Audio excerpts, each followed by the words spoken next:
Hari itu, hujan turun rintik-rintik di halaman sekolah. Di dalam kelas, Aisyah, Bolang, dan Sari sedang membereskan meja sebelum pulang. Saat Bolang hendak memasukkan bukunya ke dalam tas, ia menemukan sesuatu di laci mejanya. Sebuah kertas terlipat rapi, seperti surat rahasia. Penasaran, ia membukanya. Di dalamnya tertulis dengan huruf-huruf kecil, "Kebersihan kelas adalah tanggung jawab bersama. Tolong bantu menjaganya. Jika kalian menemukan surat ini, lakukan sesuatu yang baik. Pengirim rahasia." Bolang mengerit bingung. Siapa yang menulis ini? Gumamnya.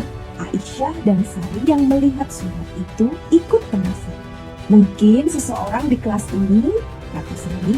Bisa jadi, atau mungkin ini dari dulu. Tebak Aisyah.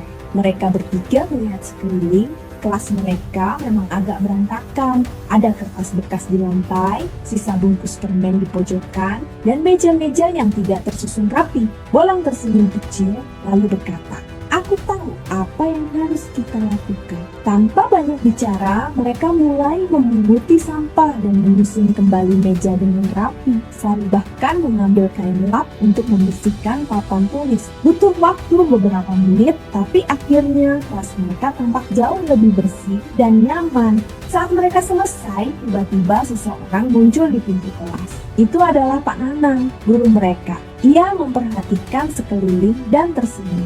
"Wah, siapa yang membersihkan kelas ini?" tanyanya. Aisyah, Bolang, dan Sari saling pandang lalu tersenyum. "Kami hanya menemukan surat rahasia, Pak," kata Bolang sambil menyerahkan kertas itu. Pak Nanang membaca surat itu lalu tertawa kecil. "Ah, rupanya surat itu masih ada." Mereka bertiga terkejut. "Pak Nanang yang menulisnya?" tanya Sari. Guru mereka mengangguk. "Beberapa tahun lalu saya menulis surat ini dan menyimpannya di laci salah satu meja. Saya ingin melihat apakah masih ada anak-anak yang peduli dengan kebersihan kelas. Dan ternyata kalian menemukannya dan melakukan sesuatu yang baik." Aisyah, Bolang, dan Sari merasa bangga. Ternyata kebaikan sekecil apapun tetap berarti. Mereka pun berjanji untuk selalu menjaga kebersihan kelas tanpa harus menunggu surat rahasia lagi. Hari itu mereka pulang dengan senyum puas di wajah mereka, membawa pelajaran berharga bahwa kebaikan bisa dimulai dari hal-hal sederhana.